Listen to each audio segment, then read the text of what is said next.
जैसा कि मैंने आपको बता दिया कि स्टैंडर्ड हाइड्रोजन इलेक्ट्रोड जो होती है उससे हम किसी मेटल या नॉन मेटल का स्टैंडर्ड इलेक्ट्रोड पोटेंशियल निकाल लेते हैं। अब क्या हुआ, आईयूपीएसी ने स्टैंडर्ड हाइड्रोजन इलेक्ट्रोड मान के बाकी सब इलेक्ट्रोड के लिए इलेक्ट्रोड पोटेंशियल आपको बता दिए। आपको उसकी वैल्यू याद नहीं करनी है, आपको वो सीरीज याद करनी है जिसमें इलेक्ट्रोकेमिकल सीरीज बनाई गई है पूरी। तो क्या होती है इलेक्ट्रोकेमिकल सीरीज? इसमें स्टैंडर्ड इलेक्ट्रोड पोटेंशियल या स्टैंडर्ड रिडक्शन पोटेंशियल के अकॉर्डिंग एक पैटर्न अरेंज कर दिया गया मेटल नॉन मेटल वगैरह का। ठीक है, तो मैं बना के आपको याद करने का तरीका भी बताता हूं कैसे याद करोगे। तो पहले अपन सीरीज बना लेते हैं, शुरुआत करेंगे लिथियम से। ठीक, मैं आपको बोलते भी जा रहा हूं किस तरीके से याद रखोगे। लेकर 12 सरदार का नाम, मांगे अली महान, जानकर फेंके सीडी कोई नीचे, कहें सुनो प्यार है, क्यों आई आज, हांगकांग में बिटनी पटाई और किलो भर सोना लाई फ्री में। इस तरीके से लेकर 12 सरदार का नाम, मांगे अली महान, जानकर फेंके सीडी कोई नीचे, कहें सुनो प्यार है, क्यों आई आज हांगकांग में बिटनी पटाई और किलो भर सोना लाई फ्री में। इस तरीके से मैं एक बार लिख भी देता हूं तो आप लोग नोट कर लो। लेकर 12 सरदार का नाम, मांगे अली महान, जानकर फेंके सीडी कोई नीचे, कहें सुनो प्यार है, क्यों आई आज, क्यों आई आज, है ना, हांगकांग में ब्रिटनी पटाई और किलो भर सोना लाई फ्री में। इस तरीके से आप याद करोगे इसको, और बहुत इंपॉर्टेंट है, एग्जाम में बहुत सीधे सीधे क्वेश्चन इसके आ चुके हैं और आते रहेंगे। ठीक है, ध्यान से बिल्कुल याद करना इसको। अब इसका मतलब क्या है, देखो जो लिथियम है उसका स्टैंडर्ड रिडक्शन पोटेंशियल सबसे कम होता है और फ्लोरीन का स्टैंडर्ड रिडक्शन पोटेंशियल सबसे ज्यादा होता है। तो ऊपर से नीचे आप आओगे तो स्टैंडर्ड रिडक्शन पोटेंशियल बढ़ रहा है। ये जो SN लिखा है ना, इसके नीचे ये पूरे लगा देना, यहां जगह नहीं इसलिए मैंने यहां लिख दिया। तो पूरा का पूरा उठा के किसके नीचे लगा देना, SN के नीचे। तो SN के नीचे क्या आएगा, PB, और फिर ये चल जाएगा। जो हाइड्रोजन है वो रेफरेंस है, इसका जो E0 होता है वो क्या होता है हाइड्रोजन का, 0। हाइड्रोजन के ऊपर सबका होता है नेगेटिव और हाइड्रोजन के नीचे सबका होता है पॉजिटिव। ऐसा क्यों आता है, मैं आपको पहले भी बता चुका हूं कि जब SHE आपकी एनोड बनेगी तो आप जब कैथोड का पोटेंशियल निकालोगे तो पॉजिटिव आएगा। मतलब इन सब में हाइड्रोजन के नीचे वालों में हाइड्रोजन जो SHE है ना वो बन रही थी एनोड, और हाइड्रोजन से ऊपर वालों में SHE क्या बन रही होगी, कैथोड। क्योंकि जब SHE कैथोड बनती है तो दूसरा जो इलेक्ट्रोड है वो एनोड होता है, तो उसका रिडक्शन पोटेंशियल नेगेटिव आता है। हम पीछे कर भी चुके हैं Zn का और कॉपर का। ठीक है, इस तरीके से होता है। तो पहले आप ये नोट कर लो, फिर मैं इसके कैरेक्टरिस्टिक लिख देता हूं जो मैंने अभी बोले हैं। ठीक है, नोट कीजिए।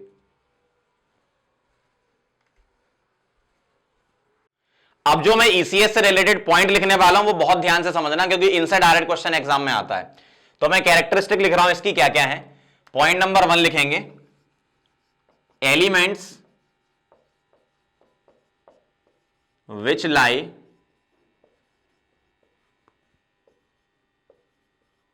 अबव हाइड्रोजन, जो हाइड्रोजन से ऊपर होते हैं, have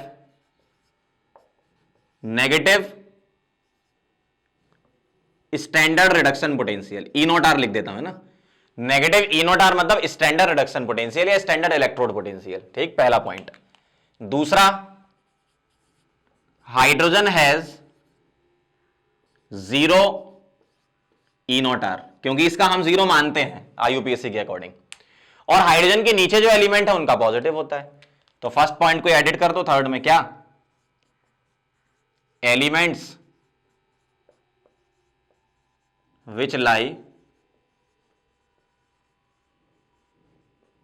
below hydrogen have positive E naught R. और अगर मैं बात करूं फोर्थ पॉइंट में, टॉप टू बॉटम तो top to bottom E naught R मतलब स्टैंडर्ड रिडक्शन पोटेंशियल या इलेक्ट्रोड पोटेंशियल इंक्रीजेस। ठीक है, दो ध्यान रख लो, एक्सट्रीम वैल्यू एल आई के लिए हम बोलेंगे मिनिमम ई नॉट आर होता है और फ्लोरीन का मैक्सिमम ई नॉट आर होता है। ये होती है इलेक्ट्रोकेमिकल सीरीज की कैरेक्टरिस्टिक। ठीक है, अब इसके एप्लीकेशन के बारे में बात कर लेते हैं, किस टाइप के होते हैं। तो हम लिखेंगे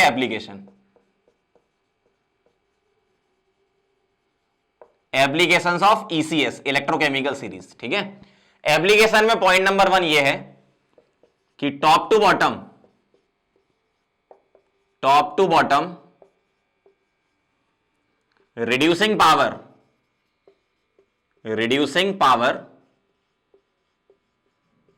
डिक्रीजेस और ऑक्सीडाइजिंग पावर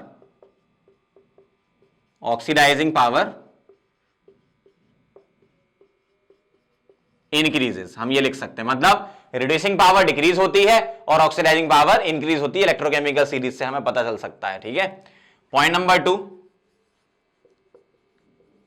मेटल डिस्प्लेसमेंट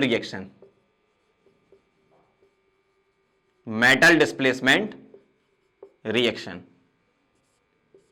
ये हम ईसीएस से समझा सकते हैं। कैसे? पॉइंट लिखेंगे, the metal which lie above in ECS, electrochemical series है ना, ECS मतलब electrochemical series, can displace the metal from its salt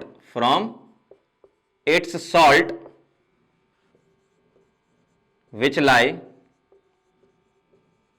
below in ECS.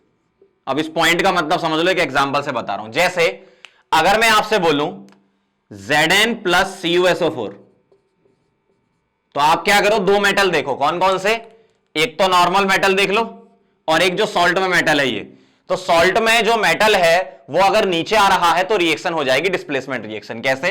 ये क्या करेगा, ZnSO4 बना लेगा और Cu निकाल देगा, इस तरीके से। अगर मैं आपसे पूछूं, बताओ Cu प्लस FeSO4, क्या इससे CuSO4 प्लस Fe बनेगा? तो ये चेक करने के लिए आप क्या करो, ये पकड़ो और ये पकड़ो। जो सॉल्ट में मेटल है वो नीचे होना चाहिए कॉपर से, तो क्या आयरन नीचे होता है? नहीं होता, आयरन तो ऊपर होता है। ईसीएस देख लो पीछे, तो ये रिएक्शन नहीं होगी, ये रिएक्शन होगी। इस तरीके से मेटल डिस्प्लेसमेंट होता है। नोट करो, फिर नॉन मेटल डिस्प्लेसमेंट भी पढ़ेंगे।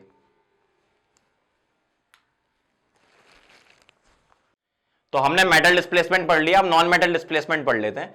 इसके बारे में पॉइंट लिखेंगे, the non metal which lie below in ECS electrochemical series can displace the non metal from its salt which lie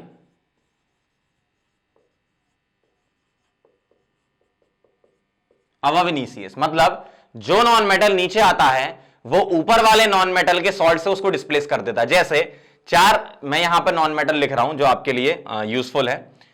electrochemical series के अकॉर्डिंग लिखना हो, आयोडीन, ब्रोमीन, उसके बाद क्लोरीन आता है और फिर फ्लोरीन आता है। ठीक है, ऐसा होता है। तो नीचे वाला ऊपर वाले के सॉल्ट से उसको डिस्प्लेस कर देगा। जैसे अगर मैं आपसे बोलूं F2 की रिएक्शन बताओ, किस किस से, KCl, KBr, KI। तो F2 नीचे आ रहा है, तो ऊपर वाले किसी भी सॉल्ट को आप ले लो, नॉन मेटल के सॉल्ट को ले लो, वो रिएक्शन हो जाएगी। तो यहां क्या करो, डिस्प्लेस कर दो। KCl की जगह बना दो KF, इसमें KBr की जगह KF और इसमें KI की जगह KF। और इधर क्या डिस्प्लेस करना है, Cl को तो Cl2, Br को तो Br2, I को तो I2। इस तरीके से अगर मैं ऐसा लिखता हूं कि Cl2 की रिएक्शन बताओ, बहुत ध्यान से समझना, इजी है। Cl2 की रिएक्शन बताओ KF, KBr और KI। तो अब आपको क्लियर हो गया, Cl ऊपर आ रहा है, F नीचे आ रहा है, तो ये रिएक्शन नहीं होगी, जबकि ये दोनों रिएक्शन होगी।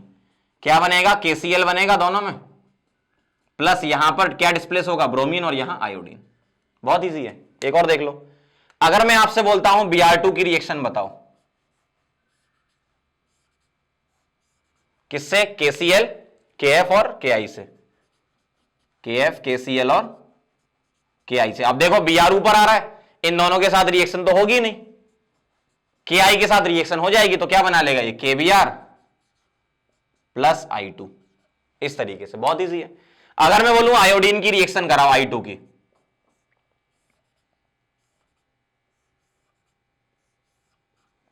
किस किस से कराओ, KF, KCl, KBr और KI।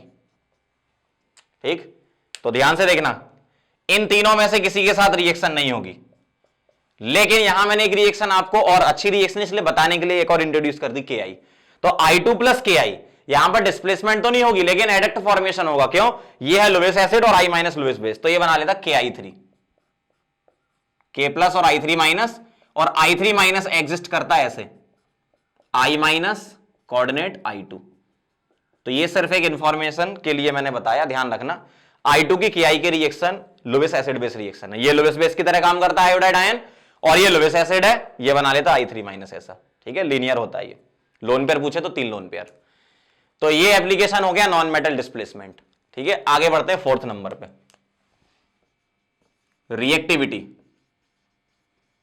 किसी भी पर्टिकुलर एलिमेंट की रिएक्टिविटी अगर आपसे पूछे तो सीधा सीधा सा है, जिसका रिडक्शन पोटेंशियल ज्यादा होता है उसकी रिएक्टिविटी कम होती है। मतलब टॉप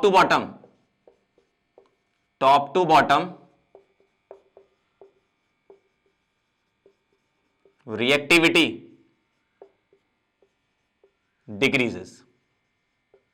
ठीक है, ऐसा होता है। एक और 5वां और लास्ट एप्लीकेशन है thermal stability of oxides. Thermal stability of oxides, जिनका रिडक्शन पोटेंशियल कम होता है वो जो ऑक्साइड बनाते हैं तो उनकी स्टेबिलिटी ज्यादा होती है, क्योंकि यूजुअली वो मेटल के बनते हैं, और जिनका रिडक्शन पोटेंशियल ज्यादा होता है वो नॉन मेटल के ऑक्साइड बनते हैं, तो वो कम स्टेबल होते हैं। ठीक है, तो अगर मैं बोलूं टॉप टू बॉटम, तो टॉप टू बॉटम E0R बढ़ता है तो थर्मल स्टेबिलिटी डिक्रीज होती है। तो top to bottom thermal stability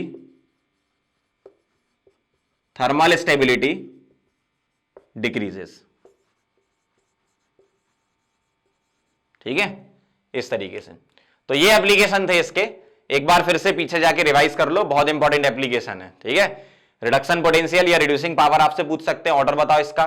ठीक, मेटल डिस्प्लेसमेंट रिएक्शन पूछ सकते हैं, नॉन मेटल डिस्प्लेसमेंट, रिएक्टिविटी और थर्मल स्टेबिलिटी। ठीक है, ये सारी चीजें और भी आप कंपेयर करा सकते हो। मान लो आपसे बोले इलेक्ट्रोपॉजिटिव नेचर बताओ, तो सीधी सी बात है, ऊपर मेटल प्लेस किए गए, नीचे नॉन मेटल। मेरी इलेक्ट्रोकेमिकल सीरीज में कई बुक में उल्टी भी मिल सकती है, आपको कोई दिक्कत नहीं है, तो आप उसके अकॉर्डिंग चेंज कर सकते हो सीक्वेंस।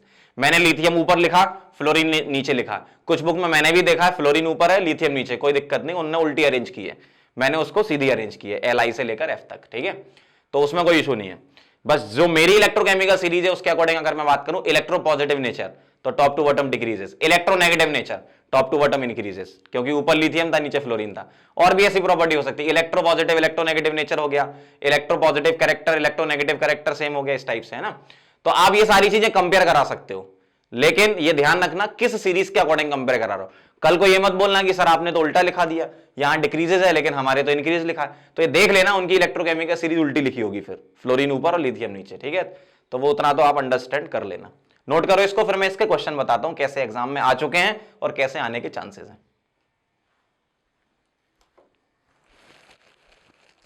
आगे बढ़ते हैं, इलेक्ट्रोकेमिकल सीरीज से रिलेटेड किस टाइप के क्वेश्चन एग्जाम में आते हैं और कैसे आएंगे वो मैंने यहां पे लिख रखे हैं। इस टाइप के क्वेश्चन ये एग्जाम में आते रहते हैं, देखना ध्यान से। पहला क्वेश्चन देखो क्या कह रहे हैं इसमें, आपको मेटल दे रखी है एक्स वाई जेड, 3 मेटल है और उनके ई नॉट आर गिवन है आपको, ठीक है। अब आपसे बोल रहे हैं कंपेयर रिड्यूसिंग पावर। अब एक बार बताओ, मैंने आपको क्या बताया था रिड्यूसिंग पावर में, application number 1, reducing power top to bottom क्या होती है, डिक्रीज होती है। मतलब जिसका रिडक्शन पोटेंशियल कम होगा उसकी रिड्यूसिंग पावर ज्यादा होगी, और जिसका रिडक्शन पोटेंशियल ज्यादा होगा उसकी रिड्यूसिंग पावर कम होगी, सीधा सा फंडा, ठीक है। तो सबसे कम रिड्यूसिंग पावर किसकी है, सबसे कम रिडक्शन पोटेंशियल किसका है, ठीक है। रिडक्शन पोटेंशियल सबसे कम किसका है, ठीक है। आपको पूरा साइन लेते हुए चेक करना, -1.2 सबसे छोटा है, इसका मतलब इसकी रिड्यूसिंग पावर सबसे ज्यादा होगी। जिसका रिडक्शन पोटेंशियल कम उसकी रिड्यूसिंग पावर ज्यादा, ठीक है। उसके बाद क्या आएगा Z, और उसके बाद क्या आएगा Y, इस तरीके से। तो रिड्यूसिंग पावर रिडक्शन पोटेंशियल के इनवर्सली प्रोपोर्शनल है, इस तरीके से कराएंगे। मतलब रिडक्शन पोटेंशियल कम तो रिड्यूसिंग पावर ज्यादा, ठीक है। आगे बढ़ो, अगला क्वेश्चन, आपको ई नॉट दे रखे हैं इन सबके, आपसे पूछा स्ट्रॉन्गेस्ट ऑक्सीडाइजिंग एजेंट बताओ और स्ट्रॉन्गेस्ट रिड्यूसिंग एजेंट बताओ, इनमें कौन कौन सा है। तो हम कैसे चेक करेंगे, पहली बात ये कि जिसकी रिड्यूसिंग पावर ज्यादा, अगर मैं आपसे ऐसे पूछूं जिसकी रिड्यूसिंग पावर ज्यादा, तो बताओ उसका रिडक्शन पोटेंशियल क्या, तो आप बोलोगे कम। तो इनमें से सबसे कम रिडक्शन पोटेंशियल किसका है, सबसे कम रिडक्शन पोटेंशियल इनमें से किसका है, ये सबसे कम है, ठीक है। साइन के साथ लेते हुए कंपेयर कराना, तो इसका रिडक्शन पोटेंशियल कम है, इसका मतलब इसकी रिड्यूसिंग पावर क्या है, ज्यादा। अब आपको इसमें यह बताना था कि स्ट्रॉन्गेस्ट ऑक्सीडाइजिंग एजेंट बताओ और रिड्यूसिंग एजेंट बताओ, ठीक है। अब इतना तो कंफर्म है, F2 और F- एक ये लिमिटिंग केस है, और I2 और I- एक ये लिमिटिंग केस है, ये तो इन दोनों के बीच में आ रहे हैं। तो स्ट्रॉन्गेस्ट में ये और ये में से ही आंसर होगा। लेकिन अब जरा ध्यान से रिडॉक्स रिएक्शन याद करो, कोई भी अगर अच्छा ऑक्सीडाइजिंग एजेंट होता है तो वो अपने आप को क्या करता है, रिड्यूस करता है, ठीक है। तो F2 जो होगा वो अच्छा ऑक्सीडाइजिंग एजेंट होगा, क्यों, इसका रिडक्शन पोटेंशियल सबसे ज्यादा है, सही है। और स्ट्रॉन्गेस्ट रिड्यूसिंग एजेंट क्या होगा, जो अपने आप को ऑक्सीडाइज करे, और वो इनमें से चूज करना है तो I- होगा, अपने आप को ऑक्सीडाइज करेगा, किसमें, I2 में। तो स्ट्रॉन्गेस्ट ऑक्सीडाइजिंग एजेंट कैसे डिसाइड किया, जिसका रिडक्शन पोटेंशियल सबसे ज्यादा था, वो स्ट्रॉन्गेस्ट ऑक्सीडाइजिंग एजेंट हो गया। स्ट्रॉन्गेस्ट रिड्यूसिंग एजेंट क्या, जिसका रिडक्शन पोटेंशियल कम था। अब मुझे डिसाइड करना था कि ये लें कि ये लें, भाई I2 लेना है या I- लेना है, तो I- लोगे रिड्यूसिंग एजेंट में, ताकि ये खुद अपने आप को ऑक्सीडाइज करेगा तो सामने वालों को क्या करेगा, रिड्यूस करेगा। इस तरीके से चलना है। आगे बढ़ते हैं, क्वेश्चन नंबर 3, ये आपको डिफरेंट मेटल दे रखे हैं और इनका ई नॉट आर दे रखा है Mn प्लस से M। इसका मतलब क्या है, अगर मैं Li के लिए बोलूं तो Li प्लस से Li, Ba के लिए बोलूं तो Ba 2 प्लस से Ba, क्योंकि Ba पे 2 प्लस चार्ज होता है, Na के लिए बोलूं तो Na प्लस से Na, और Mg के लिए बोलूं तो Mg 2 प्लस से Mg, ठीक है। क्या बताना है, स्ट्रॉन्गेस्ट ऑक्सीडाइजिंग एजेंट, ठीक है। अब स्ट्रॉन्गेस्ट ऑक्सीडाइजिंग एजेंट मुझे बताना है, तो ऑक्सीडाइजिंग एजेंट क्या होता है, जो अपने आप को क्या करता है, रिड्यूस। और स्ट्रॉन्गेस्ट ऑक्सीडाइजिंग एजेंट कौन सा होगा, जिसकी ई नॉट आर वैल्यू सबसे ज्यादा होगी। भाई ऑक्सीडाइजिंग एजेंट स्ट्रॉन्गेस्ट पूछा है ना, तो जिसकी ई नॉट आर की वैल्यू सबसे ज्यादा, तो किसकी सबसे ज्यादा, Mg। तो Mg वाला स्ट्रॉन्गेस्ट ऑक्सीडाइजिंग एजेंट है। लेकिन Mg लें या Mg 2 प्लस लें, अब ऑक्सीडाइजिंग एजेंट बोला तो ये खुद अपने आप को क्या करेगा, रिड्यूस करेगा ना। तो Mg 2 प्लस हमें बोलना पड़ेगा, Mg नहीं बोल सकते हमें ना, ताकि ये अपने आप को Mg में रिड्यूस करे और सामने वाले को ऑक्सीडाइज कर दे। समझना बात को ध्यान से, है ना। अगला देखो, compare reactivity Ba, Zn, K और Cu। अब आपको ई नॉट आर नहीं दे रखा, तो अब आपको यहां पर जरूरत है इलेक्ट्रोकेमिकल सीरीज याद करने की, तो उसको बहुत जल्दी याद कर लेना। तो अब आप बताओ इलेक्ट्रोकेमिकल सीरीज में सबसे ऊपर कौन आता है इनमें से, लेकर 12 सरदार का नाम, ये वाला पूरा है ना, ठीक है। लेकर 12 सरदार का नाम, मांगे अली महान, जानकर फेंके सीढ़ी को नीचे, कहीं सुनो प्यारे, क्यों आई कॉपर, ठीक है, ऐसा इस तरीके से। तो अब आप बताओ जरा, के Ba, Zn और Cu में ऊपर से नीचे आप आ रहे हो तो क्या होता है, रिएक्टिविटी डिक्रीज होती है, ऊपर रिएक्टिविटी ज्यादा, नीचे रिएक्टिविटी कम, तो टॉप टू बॉटम डिक्रीजेस। मतलब पोटेशियम की सबसे ज्यादा है और कॉपर की सबसे कम है, ठीक है। तो इस तरीके से क्वेश्चन होते हैं। कैसे कंपेयर कराना है ऑक्सीडाइजिंग एजेंट, रिड्यूसिंग एजेंट, कैसे आपको रिएक्टिविटी कंपेयर कराना है ना, कैसे रिड्यूसिंग पावर कंपेयर कराना है, इस टाइप के ही क्वेश्चन एग्जाम में आते रहते हैं। नोट करो, फिर आगे बढ़ते हैं। तो अब हम आगे बढ़ते हैं, अगला अपना टॉपिक है नर्स्ट इक्वेशन। ध्यान से देखना जरा, जैसे हम लोग standard EMF of the cell E naught cell तो हम निकालते थे E naught cathode minus E naught anode से, लेकिन अगर आपको कॉन्सेंट्रेशन वेरी कर दें, क्योंकि जो नॉट वाली बात थी, स्टैंडर्ड वैल्यू थी, उसमें तो कॉन्सेंट्रेशन 1 मोलर होती थी, प्रेशर 1 atm होता था। लेकिन अगर हम प्रेशर को और कॉन्सेंट्रेशन को चेंज कर दें तो क्या होगा, तो उसके लिए नर्स ने एक इक्वेशन दी थी, तो इसके बारे में लिखेंगे, Nernst introduced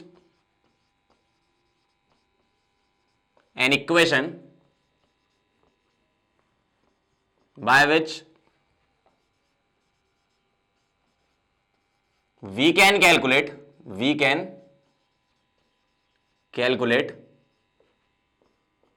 EMF, electromotive force, EMF of the cell, मतलब ई सेल, ठीक है, EMF of the cell for given concentration and pressure. अगर आपको कॉन्सेंट्रेशन और प्रेशर वेरी कर दें तो हम इस इक्वेशन से क्या निकाल सकते हैं, ईएमएफ ऑफ द सेल निकाल सकते हैं। अब ये इक्वेशन क्या होती है, इक्वेशन होती है E cell is equal to E naught cell minus 2.303 RT upon NF log base 10 और रिएक्शन कोसेंट क्यू। याद करो रिएक्शन कोसेंट केमिकल इक्विलिब्रियम में बताया था मैंने, है ना। तो E cell is equal to E naught cell minus 2.303 RT bye NF log Q. अब ये यहां पर क्या क्या चीजें हैं वो लिखना है हमें। ई सेल है EMF of cell at given concentration and pressure.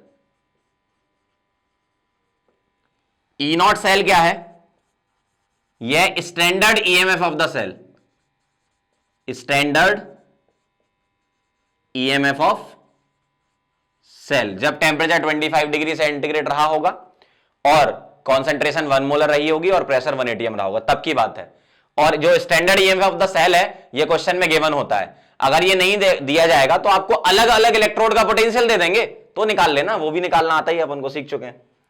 R है गैस कांस्टेंट, गैस कांस्टेंट, और T क्या है, T है टेम्परेचर, T क्या है टेम्परेचर, किसमें, केल्विन में। N क्या है, number of electron involve in the reaction, number of electrons involve in reaction. और F क्या है, यह फैराडेज कांस्टेंट, फैराडेज कांस्टेंट, और इसकी वैल्यू होती है अप्रोक्सीमेटली 96500 कूलम हम लेते हैं यहां पे, ठीक है, C मतलब कूलम।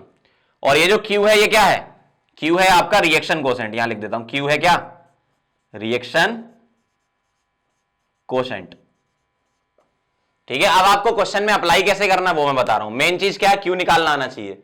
कैसे निकालते हैं, मैं एक हाइपोथेटिकल रिएक्शन ले रहा हूं जिसमें मैं सॉलिड भी ले लेता हूं, ठीक है, आयंस भी ले रहा हूं, उसमें गैस भी ले लेता हूं, ये सब, ठीक है। तो कैसे अप्लाई करोगे ध्यान से देखना।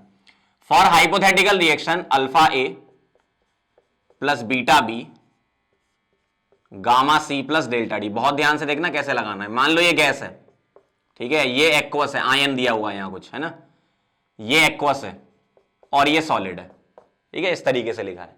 तो ये ध्यान रखना, अगर गैस है तो प्रेशर लेंगे और एक्वस है तो कॉन्सेंट्रेशन लेंगे, और सॉलिड का डिस्कार्ड कर देंगे अपन। क्यू जब लिखेंगे कैसे, Q reaction quotient Q is equal to क्या लिखेंगे, सी लिखा है, एक्वस है ना, तो सी की कॉन्सेंट्रेशन पावर गामा, डी क्या है गैस, तो प्रेशर ऑफ डी की पावर डेल्टा, अपॉन इसको छोड़ दो, सॉलिड है, एक्टिव मास 1 लेंगे, और इधर कॉन्सेंट्रेशन ऑफ बी की पावर बीटा। इस तरीके से रिएक्शन कोसेंट क्यू लिखना है। अब मैं क्या कर रहा हूं, यहां पर F की वैल्यू, R की वैल्यू, T की वैल्यू पुट कर रहा हूं और ये पूरा सॉल्व करके फाइनल इक्वेशन बना रहा हूं जो आपको अप्लाई करनी पड़ेगी। E cell is equal to E naught cell minus 0.059 divided by N, log के अंदर क्या आ जाएगा, Q बेस 10। अब मैं इसको थोड़ा सा और अच्छे से लिख रहा हूं, क्यों, 0.059 को 0.06 ले सकते हो फॉर अप्रोक्सीमेट कैलकुलेशन। तो फाइनल इक्वेशन आपकी आएगी E cell is equal to E naught cell minus 0.06 upon N log base 10 और रिएक्शन कोशेंट Q। तो ये इक्वेशन आपको ध्यान रखनी है बहुत अच्छे से, ठीक है। अब न्यूमेरिकल में कैसे अप्लाई करना है इसको नोट करो, फिर मैं एक न्यूमेरिकल करके बता रहा हूं, बहुत इजी, आसानी से समझ जाओगे।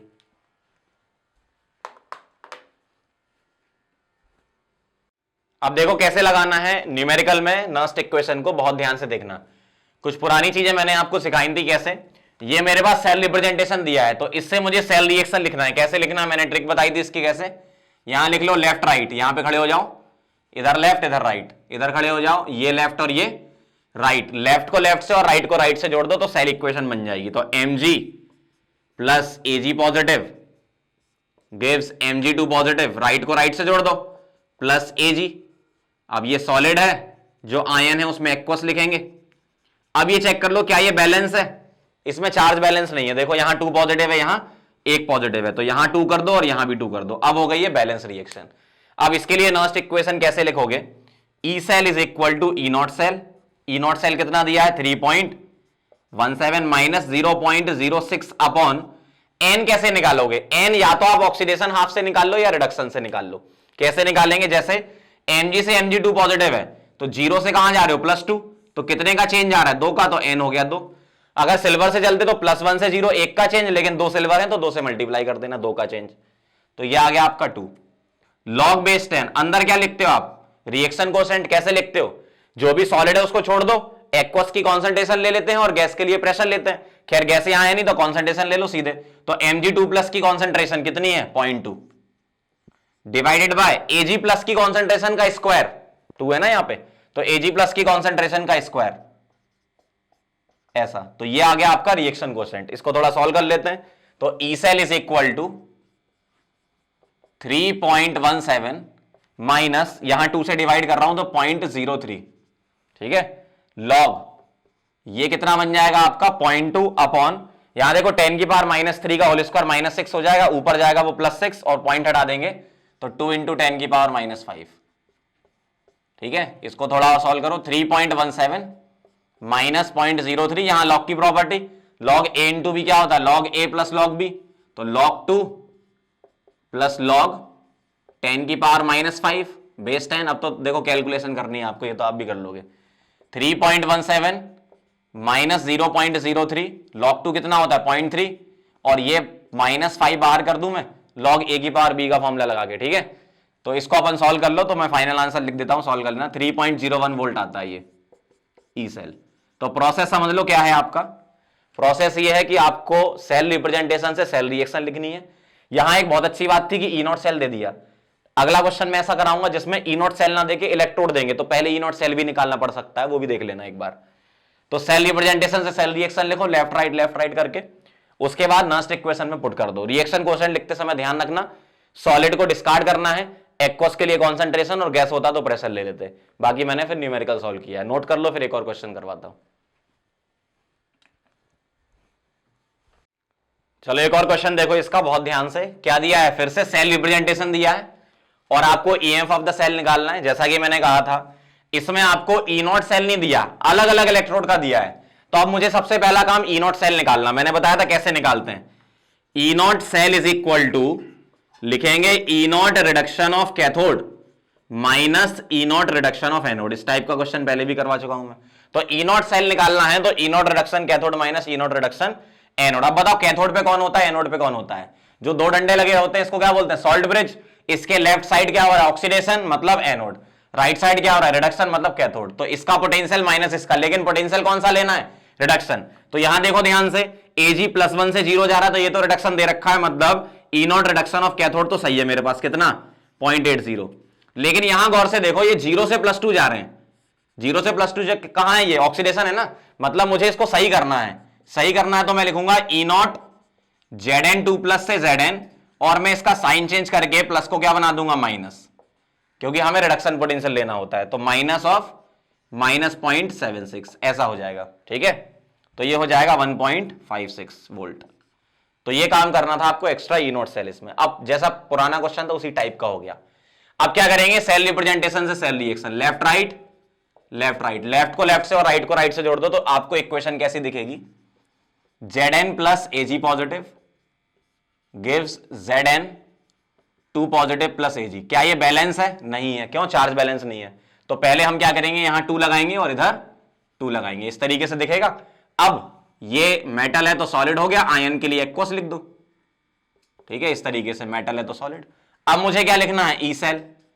ई सेल इज इक्वल टू क्या लिखेंगे, ई नॉट सेल, कितना निकाला 1.56 माइनस 0.06 अपॉन एन, कितना आएगा 2 आएगा ना।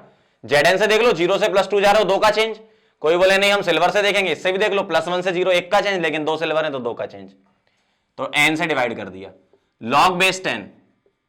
Q कैसे लिखोगे, Q सॉलिड वाले को छोड़ दो, एक्वस के लिए हमें क्या लेना है, कॉन्सेंट्रेशन। गैस होता तो प्रेशर, लेकिन एक्वस है तो कॉन्सेंट्रेशन। मतलब Zn2+ की कॉन्सेंट्रेशन कितनी दे रखी है, 10 मोलर, तो यहां 10 लिख रहा हूं, डिवाइडेड बाय Ag+ की कॉन्सेंट्रेशन का होल स्क्वायर, और Ag+ कितना है 0.1, 10⁻⁻1 लिख दूं इसका होल स्क्वायर। तो ये नीचे क्या हो गया 10⁻², ऊपर जाएगा 10⁻+2, और एक 10 पहले से, तो 10⁻3 लिख दूंगा मैं उधर। इधर मैं 2 से डिवाइड कर रहा हूं तो 0.03, और ये हो जाएगा log 10⁻3। अब log a की पावर b का फॉर्मूला लगा दो, b log a, तो 3 log 10 तो 1 होता है, बेस 10 में है ना, तो 1.56 माइनस 0.03 इंटू 3 आ जाएगा, log 10 मतलब 1 हो गया। अब इसको मल्टीप्लाई कर लो तो 1.56 माइनस 0.09 आ जाएगा, ये इसको माइनस कर लो तो ये आएगा 1.47 वोल्ट। तो इस तरीके से हम नस्ट इक्वेशन के क्वेश्चन करते हैं, ठीक है, इसको नोट कर लो, फिर आगे बढ़ते हैं।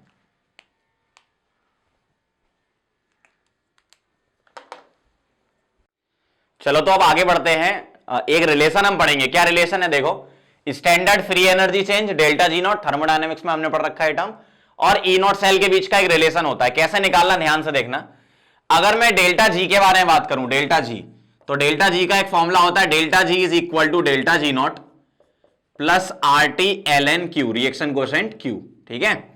अब यहां पर ये डेल्टा जी क्या है, डेल्टा जी होता है फ्री एनर्जी चेंज, ठीक है, free energy change at T kelvin, मतलब T टेम्परेचर, इस पर्टिकुलर टेम्परेचर पे delta G free energy change. और डेल्टा जी नॉट क्या है, यह स्टैंडर्ड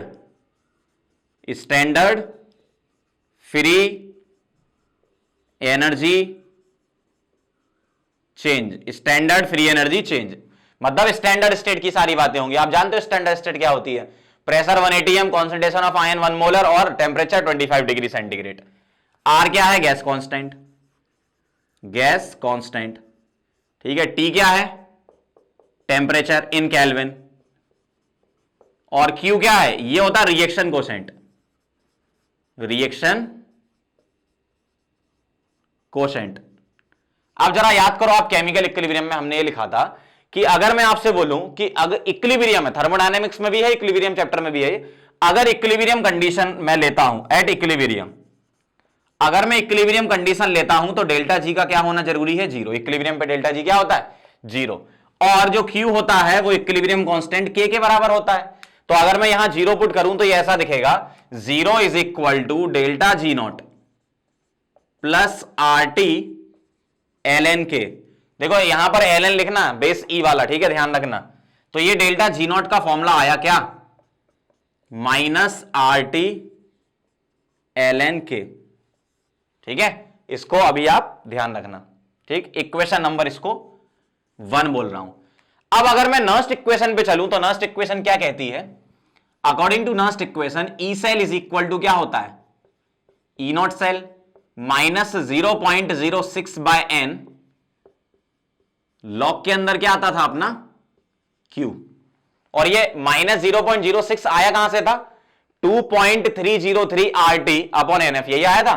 तो मैं एक काम करता हूं, इसको वापस वहीं पुराने वाले फॉर्म में लिख रहा हूं ताकि थोड़ी आसानी रहे समझने में। क्या लिख रहा हूं, ध्यान से देखना, 2.3 RT अपॉन NF, स्टार्टिंग वाली नस्ट इक्वेशन याद करो, log Q, ये बेस 10 है।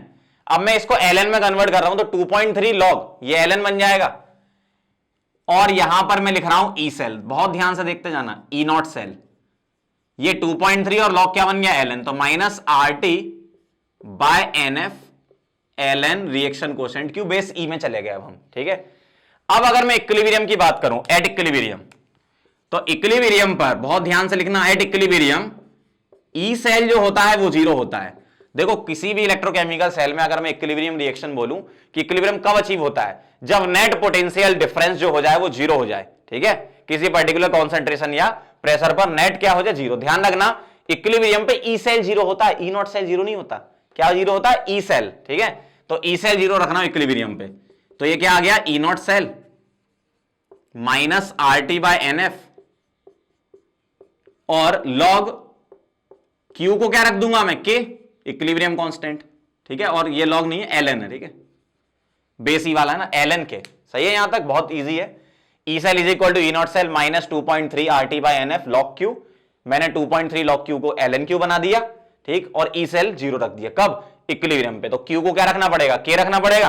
अब ध्यान से देखना, मैं ई नॉट सेल को इधर ले आ रहा हूं और NF को भी इधर, तो ये बन जाएगा E naught cell into NF is equal to RT ln K, RT ln K। सही है, इक्वेशन नंबर 2। अब जरा ध्यान से देखो दोनों इक्वेशन को। यहां क्या लिखा है? Delta G naught is equal to minus RT ln K। तो RT ln K की जगह रिप्लेस कर रहा हूं, मतलब from 1 and 2, from 1 and 2 delta G naught जो आएगा वो आएगा minus NF E naught cell, इस तरीके से। तो ये फॉर्मूला जरूर आपको ध्यान रखना, मैंने तो एक बार आपको डेरिवेशन करके बता दिया है, डेरिवेशन खास इतना इंपॉर्टेंट है नहीं, बस आप फॉर्मूला ध्यान रखना। डेल्टा जी नॉट और ई नॉट का क्या रिलेशन होता है? Delta G naught is equal to minus NF E naught cell. F क्या होता है? 96500 कूलम, और N क्या होता है? Number of electron involve in the reaction. कैसे निकालते हो? रिडॉक्स रिएक्शन में से कोई सा भी एक हाफ ले लो और उसका N फैक्टर निकाल लो, ठीक है? नोट करो इसको, फिर आगे बढ़ते हैं।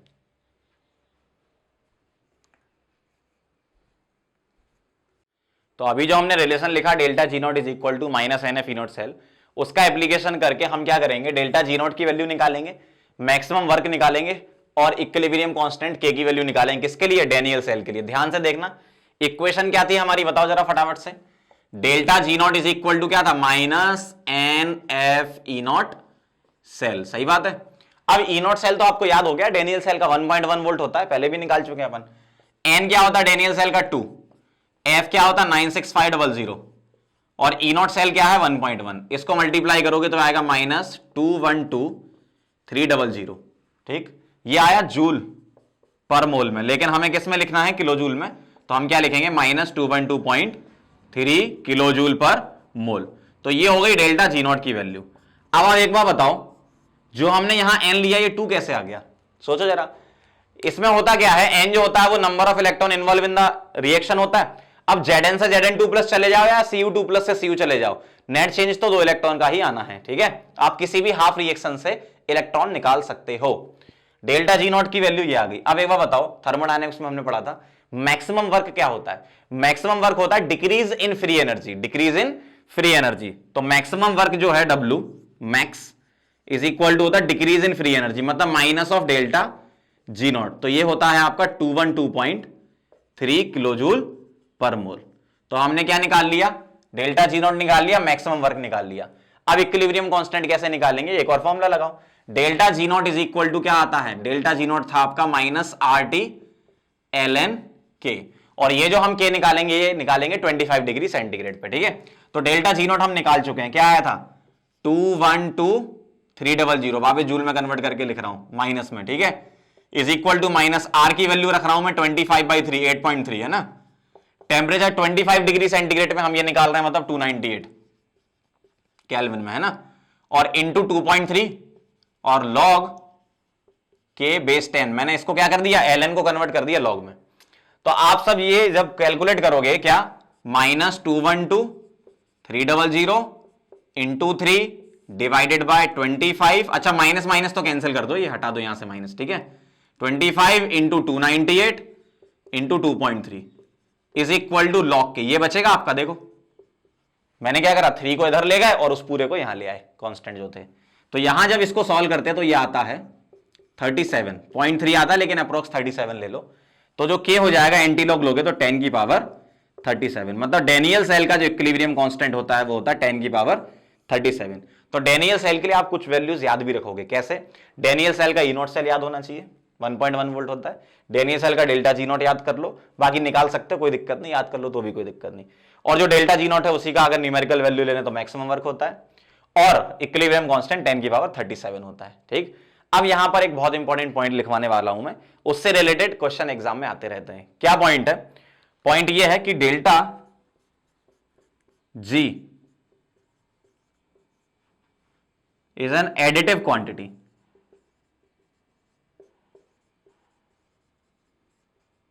डेल्टा जी है, delta G naught free energy, वो क्या है? एडिटिव क्वांटिटी है। बट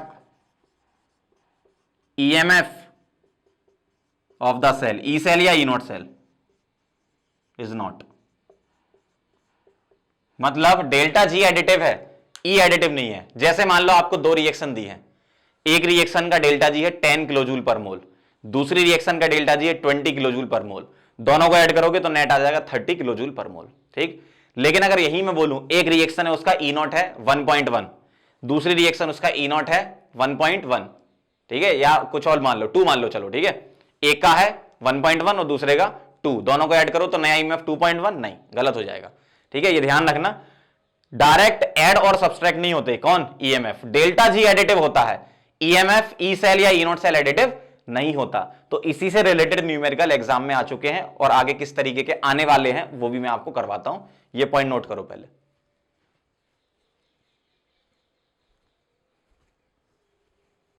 तो मैं इस वाले क्वेश्चन की बात कर रहा था, बहुत ध्यान से समझिएगा ये वाला क्वेश्चन कैसे करना होता है अप्रोच। देखो इसमें आपको दो टाइप के क्वेश्चन मिलेंगे, एक तो हाफ रिएक्शन वाले क्वेश्चन मिलेंगे, जैसे ये हाफ रिएक्शन दे रखी है, रिडक्शन दे रखा है ना, ये भी रिडक्शन है और ये भी एक हाफ रिएक्शन रिडक्शन है।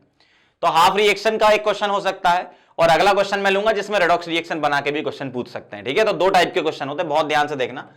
अगर हाफ रिएक्शन आपको दे रखी है, जैसे एक रिएक्शन ये बोल रहा हूं 1, ये बोल रहा हूं 2, एक यहां से बना लेता हूं, मुझे ई नॉट Cu2 प्लस से Cu का चाहिए, मतलब Cu2 plus 2 electron gives Cu, सही है। तो ये हो गया आपका नंबर थर्ड। अब मुझे एक बात बताओ, 1 और 2 की हेल्प से थर्ड बना के बताओ। इक्विलिब्रियम में इस टाइप के बहुत सारे अपन ने एग्जांपल किए थे। क्या 1 और 2 को अगर मैं ऐड कर दूं तो थर्ड बन जाएगा, सोच लो आराम से।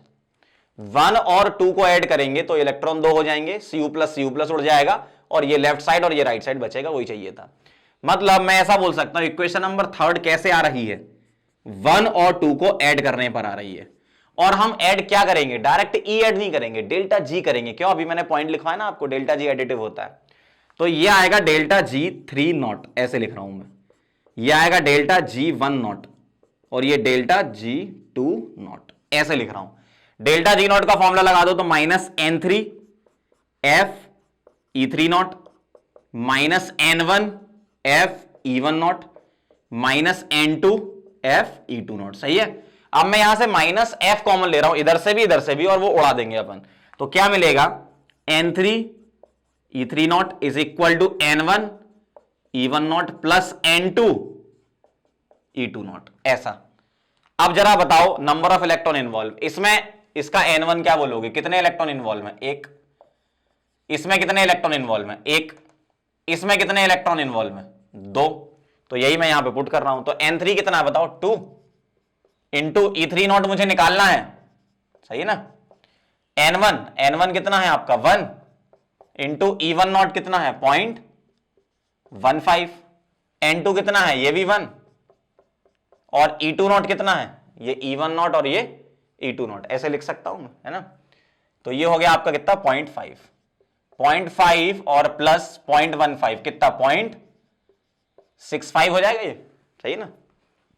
और 2 टाइम्स E3 नॉट, तो यहां से आपका E3 नॉट आ गया कितना 0.325 वोल्ट, ठीक है।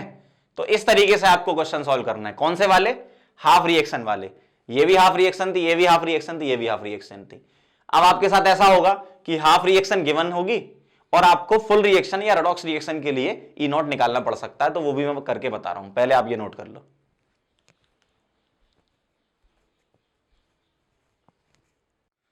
चलो आगे बढ़ते हैं दूसरे टाइप के क्वेश्चन पर। देखो मैंने दो टाइप के क्वेश्चन बोले थे आपसे, एक तो हाफ रिएक्शन दिया जाए तो कैसे सॉल्व करना है, पिछला क्वेश्चन हो गया, और एक पूरा रेडॉक्स रिएक्शन के लिए पूछ ले तो कैसे करना है वो देखो। ध्यान से देखना, एक हाफ रिएक्शन का गिवन है, दूसरी हाफ रिएक्शन का गिवन है और इस रिएक्शन का निकालना है। ये कोई हाफ रिएक्शन नहीं है, ये रेडॉक्स रिएक्शन ही है ना।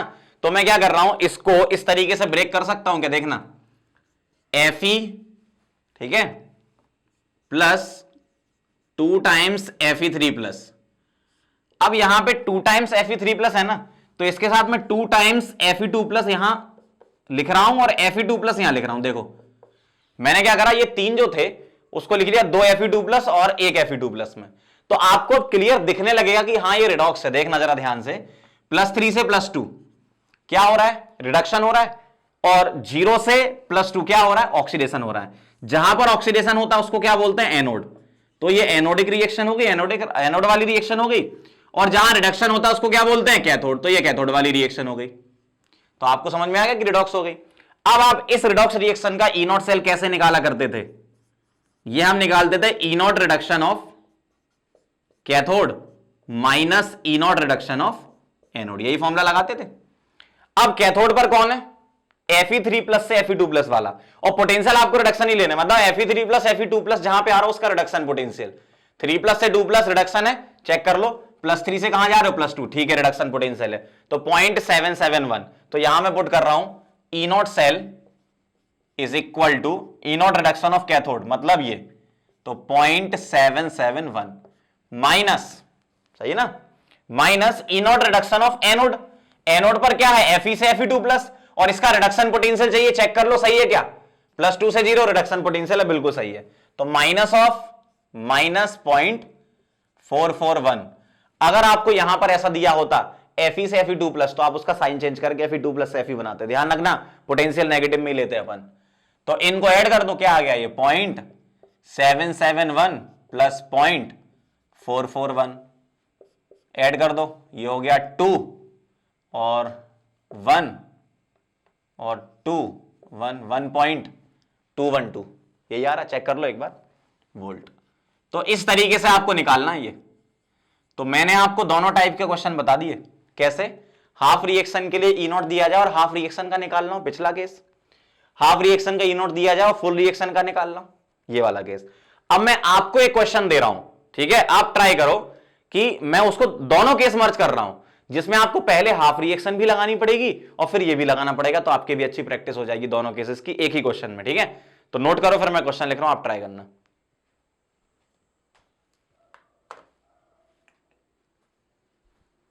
तो ये लिखा आपके सामने क्वेश्चन, पॉज करो और इस क्वेश्चन को ट्राई करो।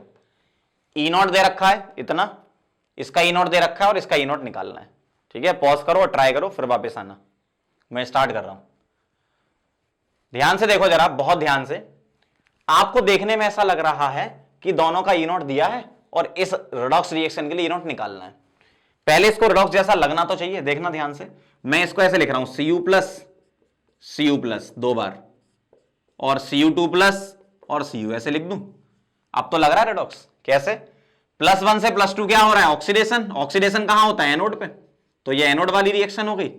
और +1 से 0 क्या हो रहा है, रिडक्शन। रिडक्शन कहां होता है, कैथोड पे, तो ये कैथोड वाली रिएक्शन हो गई। चलो इतना तो समझ में आ गया कि रिडॉक्स रिएक्शन। अब अगर रिडॉक्स है तो मैं क्या लिखूंगा, E naught cell is equal to E naught reduction of cathode minus E naught reduction of anode. बिल्कुल सही जा रहे हो। E naught reduction of cathode, cathode मतलब क्या है, कॉपर +1 से कॉपर वाला रिडक्शन पोटेंशियल। देखो कॉपर +1 से कॉपर, अब देखो यहां फंस गए अपन, क्यों, +2 से +1 दिया है, +2 से 0 दिया है, लेकिन +1 से 0 का नहीं दिया। तो अब आप क्या करोगे, कॉपर +1 से 0 का अलग से निकालोगे। तो मैं यहां निकाल के बता रहा हूं। तो इसकी और नई रिएक्शन क्या लिख रहा हूं, ध्यान से देखना, कॉपर 2+, बहुत ही ध्यान से देखना, कॉपर 2+, मैं एक इलेक्ट्रॉन ऐड कर दूं तो क्या बन जाएगा, कॉपर प्लस। इसको बोल रहा हूं मैं E1 नॉट, सही जा रहा हूं बिल्कुल, ध्यान से देखना, 0.15 वोल्ट, ठीक है। मैंने इसकी रिएक्शन लिख ली। इसकी क्या आएगी, कॉपर 2+ प्लस 2 इलेक्ट्रॉन, इससे क्या बन रहा है, कॉपर, और इसकी E2 नॉट, ये क्या आ गया, 0.34 वोल्ट, सही है। अब मुझे कौन सा चाहिए था, कॉपर +1 से कॉपर वाला चाहिए, तो कॉपर +1 से एक इलेक्ट्रॉन ऐड करो, क्या बनेगा, कॉपर। तो मुझे E3 नॉट निकालना है, ये मुझे निकालना है, ठीक है। अब E3 नॉट कैसे निकलेगा, इन दोनों रिएक्शन को ऐसे एडजस्ट करो कि ये बन जाए। क्या करना है, इन दोनों रिएक्शन को ऐसे एडजस्ट करो कि ये बन जाए। तो मैं क्या करूं, इस वाली रिएक्शन को रिवर्स करके ऐड कर देता हूं, इसमें हो जाएगा काम। इस वाली रिएक्शन को रिवर्स करके इसमें ऐड कर दूंगा तो आंसर आ जाएगा। तो इस वाली रिएक्शन मतलब ये क्या बोल रहा हूं मैं, 1, बहुत ध्यान से देखना, 1, 2 और 3। अगर मैं 1 को कर दूं रिवर्स तो डेल्टा जी का साइन चेंज हो जाएगा, -ΔG1 नॉट। 2 को ऐसे का ऐसा ही रखूं तो +ΔG2 नॉट, तो बन जाएगी क्या, 3। अगर मैं फर्स्ट को रिवर्स करके सेकंड में ऐड कर दूं तो क्या बन जाएगी, थर्ड बन जाएगी, आप चेक कर लो। अब मैं यहां क्या लिख रहा हूं, माइनस एन एफ ई1 नॉट, और पहले से एक माइनस लगा तो प्लस हो जाएगा, तो N1 एफ ई1 नॉट, सही है। यहां minus N2 F E2 not, और यहां माइनस N3 एफ ई3 नॉट। बिल्कुल सही जा रहा हूं मैं, ध्यान से देखते जाना। N1, अच्छा F कैंसिल कर देते हैं, यहां से F उड़ा दो, तो N1 कितना है, N1, इसका N1 हो गया क्या 1, इसका N2 कितना हो गया 2, और इसका N3 कितना हो गया 1, सही है। तो N1 कितना दिया है 1 into E1 not, E1 not कितना है 0.15, सही है, माइनस N2 क्या है, N2 है 2, F तो उड़ा दिया मैंने, इंटू E2 नॉट कितना हो गया 0.34, ठीक है, माइनस N3 कितना है इसका 1, F उड़ा दिया, इंटू E3 नॉट, सही जा रहे हैं। अब मैं एक काम करता हूं, इस माइनस को प्लस बना लेता हूं, इस माइनस को क्या बना लेता हूं, प्लस, तो मैं माइनस से सब में मल्टीप्लाई कर रहा हूं, ये कितना हो जाएगा 0.34 इंटू 2, ठीक, 0.68 हो गया, 0.68, और यहां आ जाएगा minus 0.15 is equal to E3 naught, बिल्कुल सही है, मैंने माइनस से मल्टीप्लाई कर दिया, तो E3 नॉट कितना हो गया, E3 naught is equal to 8 में से 5 माइनस करो, कितना आ गया 3, और ये आ गया 5, 0.53 वोल्ट आ गया E3 नॉट। मतलब मुझे E नॉट कॉपर प्लस से कॉपर का पता चल गया कितना 0.53 वोल्ट, ठीक है। अब इसको यहां यूज करेंगे कैसे, E not reduction of cathode, मतलब कॉपर +1 से कॉपर का रिडक्शन पोटेंशियल निकाल चुके हैं, क्वेश्चन में नहीं दिया था, अपन ने निकाला है, ठीक है। तो कितना आया है 0.53 minus E not reduction of anode, anode मतलब जहां ऑक्सीडेशन हो रहा है, ऑक्सीडेशन कहां हो रहा है, कॉपर प्लस से कॉपर 2+, मतलब Cu2+ से Cu+ वाला चाहिए, मतलब 0.15, इसको माइनस कर दो, कितना हो गया, ये हो जाएगा आपका 0.53 माइनस 0.15 कितना हो गया 8, सही है, और इधर 2 हो गया तो 0.38 वोल्ट।